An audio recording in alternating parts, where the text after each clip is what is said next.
Okay, what I'm going to do, I'm a little bit wary of the time. I do want to bring in our audience as quickly as I can, and apologies I haven't done it sooner.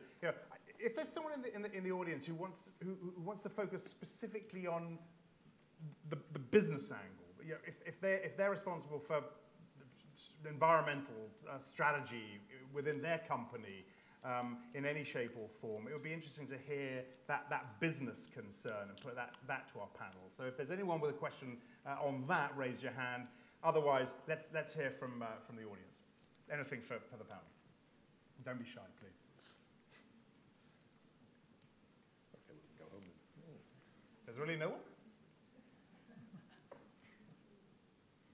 Okay, we'll let... I'm going to point Jim out. Yeah, there you go. Thank you. If there's a microphone just coming your way. I mean, we've got plenty more to talk about amongst ourselves up here, but I want to give you an opportunity. My name's Mike Scott. I'm a freelance journalist. Used to work for Michael. This is a question for you.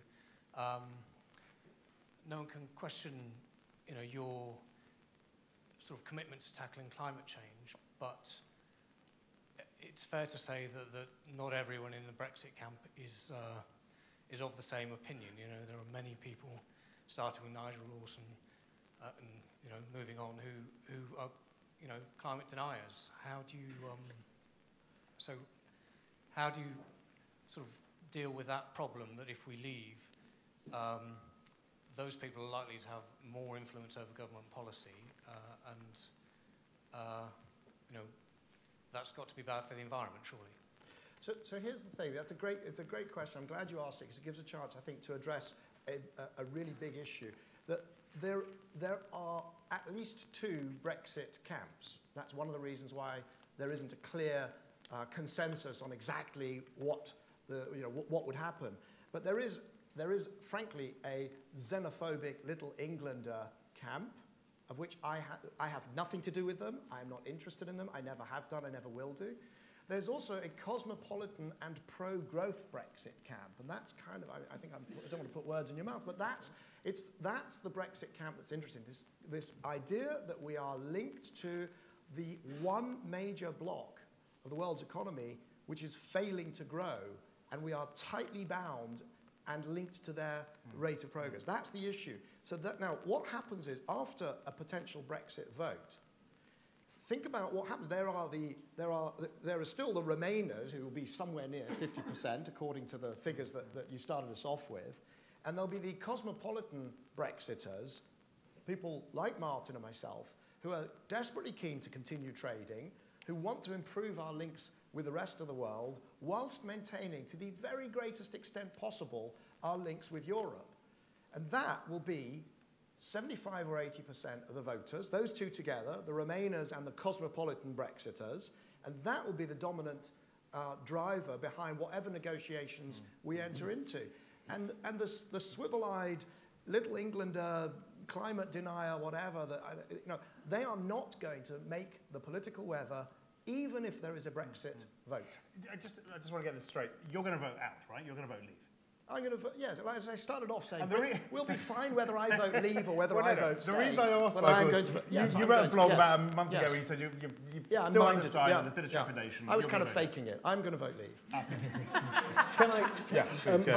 I'd like to pick up on those points, because there's a curious perception in what Michael was saying, that by being part of the EU, we are somehow constrained in our relationships with the rest of the world, which seems to me to be completely wrong. Firstly, our exports with the rest of the world are indeed growing faster than our exports with Europe, precisely because the rest of the world is growing faster, and there's nothing at all that stops us exporting with the rest of the world. In fact, we're better able to do that as part of the EU, because the EU is better able to negotiate deals. I don't like TTIP much either, if it comes to that, for all sorts of reasons that we won't go into now.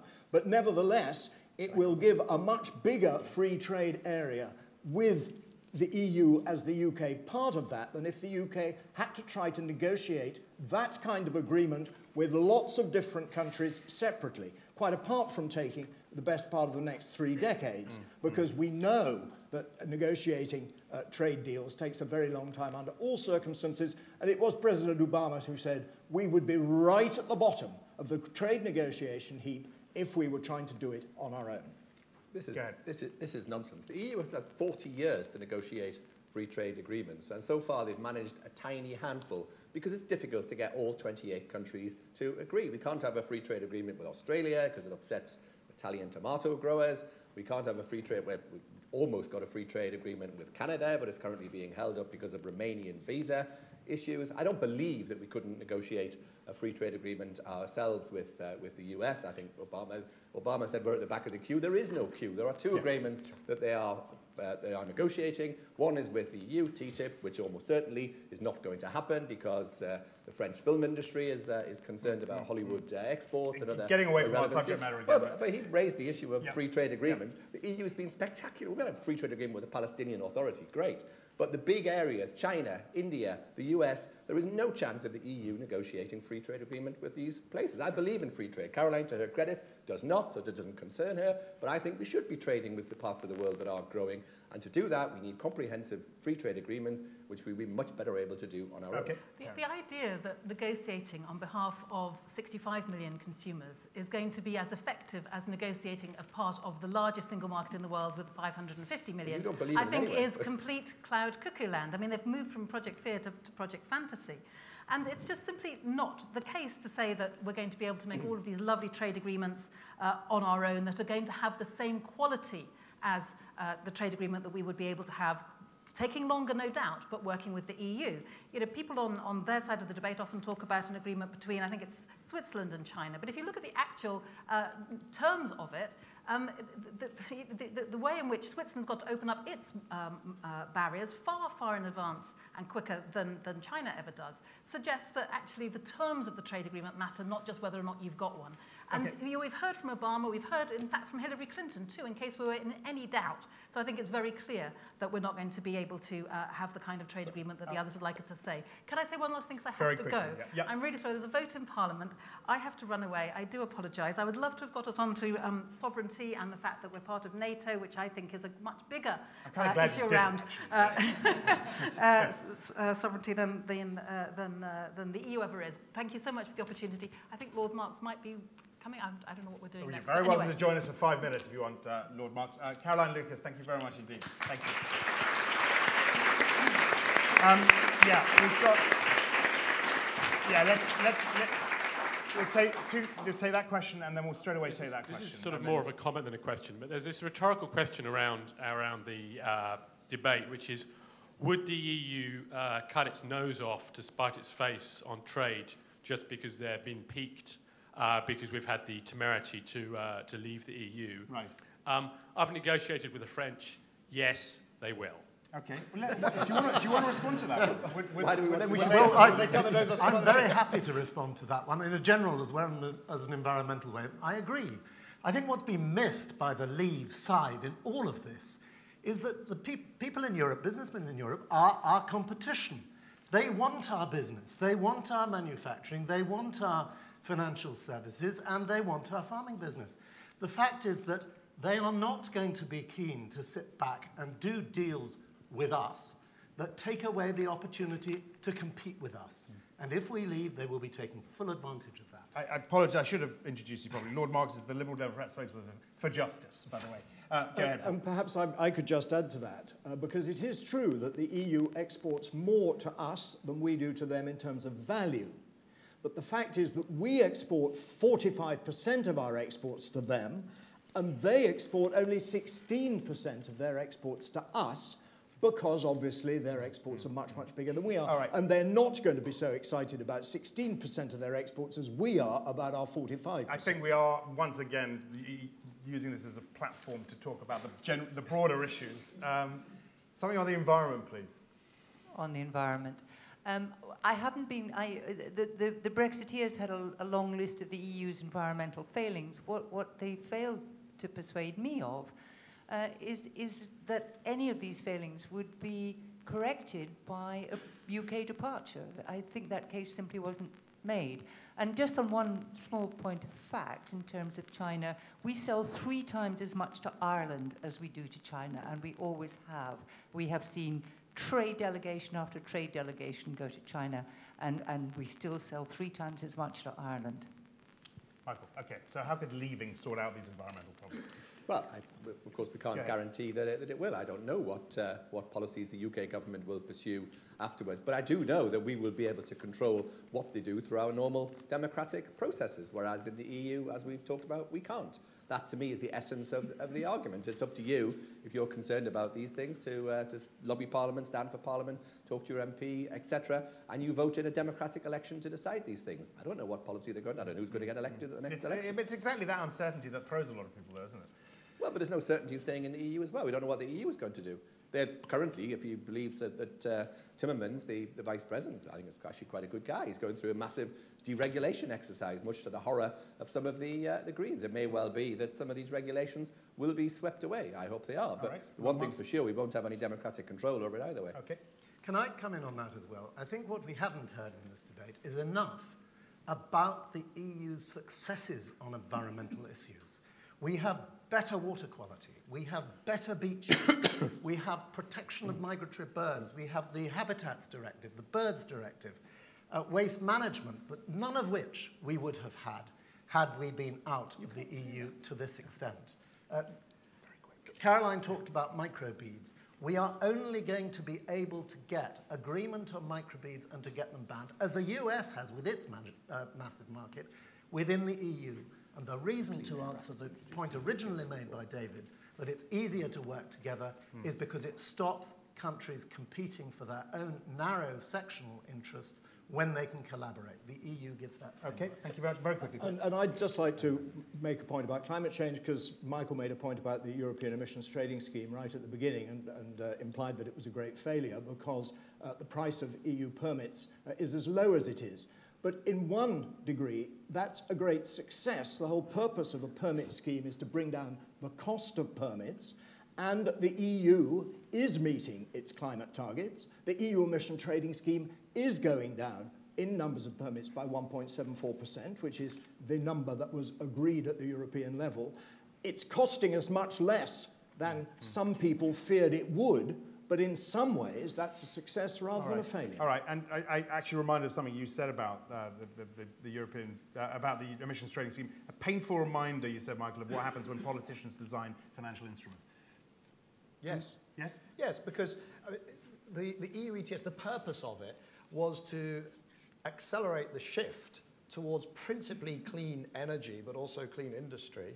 And it has, the reason that the permit costs have gone down, it's not because we've completed that transition, it's because Europe has stalled economically and its economy is now still not as large as it was in 2008, and therefore there are permits galore because that was never forecast. The EU ETS has been a manifest failure, I'm afraid. Okay. And sorry, I want to. So no, okay. I'll do you mind? Because we've got another couple of questions. Exactly. Let's take that question and then that question over there. Go ahead. Martin Wright, I'm a journalist. I was intrigued by Michael's comment about, seemed to suggest environmentalists weren't perhaps pushing as hard as they might do, the UK government, for environmental change, because the EU was kind of doing it for them and paying them into the bargain. So I'm curious as to how he feels that we might actually see more effective environmental action in the UK when we're out of the EU without that EU environmental umbrella. I just want to take that question. Just keep that one in your mind. Let's just take that question as well over there, and then we can go ahead. Hi, Luke Lithgow. In fact, I'm afraid I'm not going to buck the trend at all. I'm going to direct this at Michael again. So you say we can just have an intergovernmental conference on air particulates with France, and we can sort out the air pollution washing over from France. But how would this kind of system work in practice? Would we be setting up a different intergovernmental conference for every single environmental issue? And does that not seem fairly arduous? Would be my question. Well, so that one's easy to address because we do presumably a similar thing that the Canadians and the Americans do when they have a cross-border environmental issue. Right? I don't see I don't see any reason to cede sovereignty because of those sorts of issues. To the point about why, how the UK would respond and how it would create its own environmental institutions and its own, you know, there's this assumption that we're hearing from the Remainers that we would sort of wind the clock back to dirty man of Europe days, that all of the things, every single change that's happened since then was the munificent gift of the EU, and that we would have done none of it between then and now. I mean, this is absolute nonsense. What happens is that in that intervening period, luckily and thankfully, we've become much wealthier. Countries that become wealthy invest in environmental protection of their own, for obvious reasons. It's called the Kuznets curve, if you like academic work. You can look at countries like South Korea. Why has South Korea invested heavily in improving its environment? And the answer is you need institutions and you need civic society in this country would respond to a potential Brexit and would develop levers of influence over the political system. Would our seas on our beaches be as clean if we hadn't gone that way? Do you think? Of course. Michael, you hesitate. I hesitate because I'm not. Martin's lived this stuff day in, day out. I'm an energy analyst. I mean, I'm not an expert on that, but I don't see any reason to believe that we would have sort of been gaily tossing our Red Bull cans into the sea because we're not part of the. I mean, that's ridiculous. Okay. Yeah, I mean, as I said, we have exactly the same body of law when we leave the EU. We may, if pressure is put, go further in some areas. I don't know what the democratic process will throw up. That's the process of governance. Okay. We may even go backwards in the EU legislation. Who knows? Two more. Yeah, one there, and then we'll come to the one in the middle. Thanks. Michael, question for you. You mentioned that you've been better off, relatively speaking, trading with the rest of the world business-wise. So the question is, to what extent do you reckon the rest of the world could put positive environmental pressure on UK businesses and the UK generally? So I'm trying to think whether there's any validity in this idea that we have to, because your fundamental premise is that the UK doesn't want to protect its environment and has to be forced. I mean, what would happen is that, and by the way, it comes back to something else, that this idea that because we might be trading with a bloc and without actually being a member of it, therefore we have no influence whatsoever on that bloc. This is also nonsense. It's not the way that trade negotiations work. And by the way, I don't know how many people in the room know, there's this thing called the Environmental Goods Agreement, which is meant to have been signed a few months ago, and hopefully it'll still be signed. And that arose out of work that I did in 2008 and 9, faced with the failure of WTO to progress environmental protection as part of the Doha round, which was the sort of preferred multi-plurilateral, kumbaya, let's all do things together approach. I just think that as part of our trading relationships with countries around the world, we will address issues on a broad front with those nations. And some of those might be environmental issues, and some of them won't be. But I'm not sure why we're in the UK are so incapable of doing that when South Korea can do it, and Canada can do it, and Mexico can do it, and Brazil can do it, and China can do it, and every other major independent, the US can do it. Why are we the ones that will be unable to do it? Okay. Yeah, let's get a final question there. Hi, Martin Rich from Future Fit Foundation. At the risk of sticking to the point, the biggest agreements we've had recently are the Sustainable Development Goals and COP21, Paris. Been mentioned, but nobody's gone into them. So could we just get a view from both sides, to be fair, as to this is a vision that we've set for the future that the world needs, wants. My understanding as a country is we're pretty much signed up to all of that. So could both sides just give a view on will we achieve more in light of those specific targets, rather than any other targets that we wish to talk about, in or out? Well, hold on one second. Let's start with Lord Martin. I mean, the real question is, would we have achieved what we achieved in Paris without the EU? And would the EU... Can I just stop you? That was not my question. My question was, will we achieve more by staying in or out to what we have already signed up to? Well, I don't think you can answer that question with respect without going into the background. And the second part of what I wanted to ask was, would the EU have achieved what it achieved without British involvement?